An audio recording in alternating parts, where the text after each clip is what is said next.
First of all, to Jack. Jack, I believe yourself and Caolan sparred not too long ago. How did that go? And what do you think it'll tell about the fight coming up? We didn't spar. We've not sparred, have we, Caolan? It was We've done a me, little bit of Koeman, and boxing. kickboxing warm up round. Yeah, we've done a little bit of touchy kickboxing sparring and a couple of positional rounds grappling. Yeah. I believe he did a full on like MMA spar with Lewis, and he had like his little thing with him. We didn't have like a full on like in the cage fight sort of spar. He's come down. We'd had a couple of rounds, like I said, like just like touchy feely sparring and like a couple of like you start in this position, I start in that position, grappling around. So we've had a feel of each other. He's felt me, I felt him. I've seen a couple of his threats. He's seen a couple of mine. It's one of them. Do you know what I mean? He trains not too far from where I live, so he's been down to the gym a couple of times. So yeah, that is what it is. I'm not taking too much from sparring because some people are shit in sparring and brilliant in a fight, and some people are brilliant in sparring and shit in a fight. So it's like, what you're really going to do with that information? Like, he knows how big I am and my body type, and I know how big he is in his body type. I guess that's basically what you can take from that, really. But he might have his perception of what happened in them exchanges, and I might have my perception in those exchanges. But I'm not basing the whole sort of his whole game off what I saw in those sessions in the gym. If that makes sense. Jack, just for you, is this an opportunity for you, I suppose, to get your career back on track? Like when you're in Cage Warriors, everyone looked at you as like the guy who's going to go on and go to the PFL or the UFC and go on a great run, and kind of you went a bit sideways for a while going to Octagon. Is this your opportunity, big fight with Caolan, to get maybe into one of the tournaments and to go and be a world champion in a big organization? Well, that's why I'm here. Do you know what I mean? I've constantly looked to fight the best guys available for myself to fight. I wouldn't be in the sport if I didn't do that. Do you know what I mean? Caolan's a good guy. Do you know what I mean? He is what he is. And I'm happy to fight him. Do you know what I'm saying? It is what it is, man. He's a good fighter. He's had a good career up to this point. I think I'm better than him. Do you know what I'm saying? But I think I'm gonna think that I'm better than like anybody that I'm gonna be fighting. I don't think that I've fought someone who I'm not better than. Do you know what I mean? I don't think I've ever met a bantamweight who's as good as I am. But that's why I'm a fighter. Do you know what I'm saying? So yeah, that's the plan. Go in, beat him, wish him all the best after the fight. But I'm going in there to earn it and win and move on with my career. Like you say, I'm happy to be with PFL. I'm happy to be fighting on a big card. Like I said, they asked me if I could fight on. They said 3rd of December, and I was like, 3rd of December. It's like, I'm sure he's fighting in October, and then I was like, just don't triple check it. And he said, no, you're right. It's in 3 weeks. So I said, fuck, go on then, let's go, let's do it. Can we do it at 140 so I don't have to boil my ass down to 135? He said, yeah, no worries. And Caolan accepted, so we've got a fight. And just one for Caolan. Caolan, obviously, it feels like every fight you have now is on short notice. You said this is a tougher fight. Could you describe the matchup, the difference in the matchup between Lewis and Jack, and why it's tougher? Well, I suppose the most obvious one is going from Lewis as a southpaw backhand, and Jack's not a southpaw. Lewis just like repeatedly throws left hand, so of course you were like drilling specifically for that. But yeah, just change it up. So I'm in like elite physical condition at the minute. My pace over 3 5 minute rounds. Like I can't no like I don't think many 135ers alive if will fit to keep that pace for 15 minutes. So I'm confident to fight. So it definitely changes up with Lewis. His style is not really like Jack's, other than they both can punch. I think Jack's probably a bit more in his punch, so that's probably why I think he's even more dangerous. I think I can beat both, but Jack's probably a bit of a bigger punch than Lewis. You know. Okay, thanks, lads. Paul Brown. What's the crack, guys? Paul Brown here, Fighters Only. Caolan, what's the story, my man? How are you? Quick one about just how the fight came about. Obviously, we've seen how the fight with Lewis got pulled, and you guys were going at it a little bit in the lead up to that, where you were tagging each other in Instagram stories. How quick did the timeline of all of that play out? How quick was Jack's name thrown in front of you, and just talk to me a little bit about that. Well, I actually don't know when Lewis pulled out. I found out about it on Saturday morning, and I was offered 3 names, and I said yes to 3 names. I got offered Jack Cartwright, Renat Havilov, and your man who fought Lapis, can't remember, is it Ali Taleb, said yes to all three. And I think by about, must have been about 5, 6 o'clock, it was all sorted on the Saturday. Like, so, lad, I've been here. My UFC debut came out on the Monday night. My opponent pulled out. I told them I'll fight anyone you want. Got it on the Tuesday. The 10 days before my UFC Manchester opponent pulled out and said ticket. So I was going to start changing it up now, you know what I mean? And just one for Jack. Jack, absolutely great to see you back. It's been a year since you fought.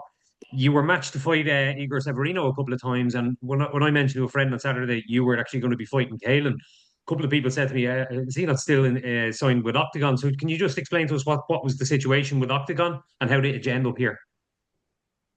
They had me on a one-fight deal. And I got an injury. So simple as that, really. Do you know what I mean? They had me on. I pulled out twice. I'd never pulled out before, man, but my body just failed me, man. And Don't I had pull to. out now, lad. I'll be Oh, fucked if don't worry, bro. I have to get another one. Don't worry, man. I'll be there. Don't you worry about that, man.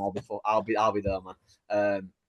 But yeah, but I've been in camp all year. That's the frustrating thing, man. Like fighters know that it ain't cheap to live this life. You know what I mean? And you get paid when you fight. So I've had to have some like hard conversations here and there, man, and just I had to just stick it out, and be like, trust me, something's coming along the way. Something will come along the way, and you have those conversations with yourself, and then the proposition got put to me. Boom, about this then on 3 weeks' notice, and you have to just, like he said, man, like full respect. He got sent my name, and he's trained with me before. He knows I'm not shit. He's coming out there saying I'm better than Lewis, this, that, and the other, blah, blah, blah, blah. He knows what. We've both felt each other in the on the mats there. So I'm happy that he's took this fight. And yeah, like I said, they had to be on like a little 10-day thing, like after my pullout. They had me on like a little thing where it's like I couldn't re-sign with another organisation for a certain amount of time, like a cooling off period sort of deal.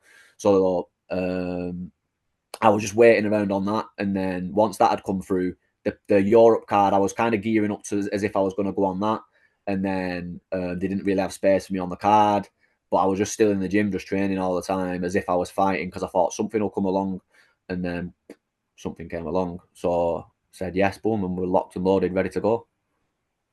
Right, cheers, boys. Nice one. Your fault. Jacob. This question is for Caolan. In your vlog, you had said that if you got a win over Lewis, you'd be looking at a possible title shot. Does that still apply here with the replacement in Jack? I don't really know. Lewis had like the European title and stuff, and had a bit of a name in the PFL. So I think I'd probably need one more, to be honest. Now that Lewis was like, I made this like a perfect debut, like, because I didn't really rate him that highly, but he had like hype and talk behind him. But he'd won in the PFL, he had the PFL belt. So I don't know. Probably would need one more else the tournament now, if I'm being honest, that unfortunately. Awesome. And then for Jack, if you're able to get a win here, where does this take you in your PFL career? And then are you looking to get in right away? Yeah, I'm looking to get in right away. Like I said, I've been through camps all year, man, and with no benefit from doing it. Do you know what I mean? So I want to go in, obviously beat Caolan, and then boom, on to the next one. I've never been picky, do you know what I mean? Any time people have offered me fights, it's always just been yes, yes, yes. I've never negotiated who I'm fighting and who I'm not. So I'd be open to what the next plan is realistically. But all my sights are set on him. Do you know what I mean? Like all my plan is just strictly on him. Like I'm not bothered about what's next, all that sort of crap. I'm not asked. I'm here to deal with him on the third. That's it. Thanks, guys. Best of luck to both of you. Nice one. Gabriel. Start with Caolan. It's just not often that we see a contender coming off a win in the UFC and they don't stick with the promotion. Can you just talk a little bit about the opportunity that PFL gave and maybe a little bit of negotiations why switching homes ended up being what happened for you? Yeah, that was the fourth fight of my deal with the UFC. I became a free agent. I didn't really go back to the UFC for like talking for a couple of weeks, because they put me through the extra media and they put me through the the drug testing came like 2 weeks after the fight and stuff, and I was like, just leave it to it. Came back to Sean Shelby, and he was being a bit of a fucking tight ass, to be brutally honest with you. So we just were, one thing led to another. We got talking to Dan Hardy. They offered me the opportunity to go in and make a lot of money over the next year and a half, win a world title. They're a big stronghold in Belfast now with Paul's success. So yeah, they offer some all over the world, obscure offers from Russia and stuff. But after one or two conversations with Dan Hardy and the PFL, my mind was pretty much made up, and it's proved to be the best decision I ever made. I think, glad to be honest, I. And then for Jack, you've touched on a little bit, but I am wondering, how has preparation been? Obviously, it was 2 injuries that kept you out of the, being able to have that fight with Igor in Octagon. So when you've had that kind of struggle all year, does training change to make sure, hey, like you said, you can't have that payoff and make sure you do get to fight night after you've had some struggles getting to the cage this year?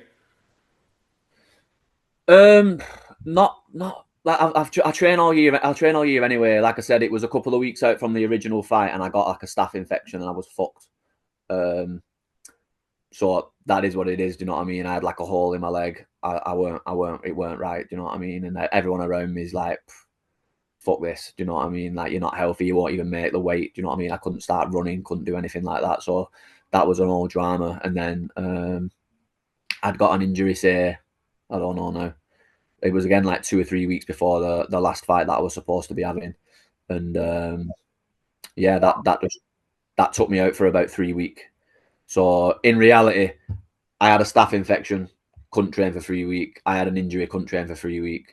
But since like November last year, I've been training, so I've had like 6 weeks break. So it is what it is. Obviously, like, I'd be foolish to sit here and say it wouldn't have been helpful for someone to be like, oh, right, you're fighting this guy in 8 weeks and everything's specific for this guy and you're training, because don't you, exactly what's going on. So, but again, like, he's been training for a little southpaw all the fucking time, same height as him, southpaw, who's just going to try and stick a left hand on his chin with not the same grappling credentials that I've got, not the same threats that I've got in those positions.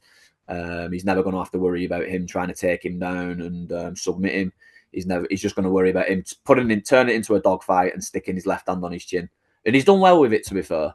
But that was his kind of worry with Lewis. Whereas with me, he's got a lot more things to kind of worry about, and he knows that, which is why he's alluded to the fact that it's a harder fight. But it's like 3 weeks notice. The hardest thing about the 3 weeks notice is the weight, but we've got it at a catch weight, so can't really complain too much about that.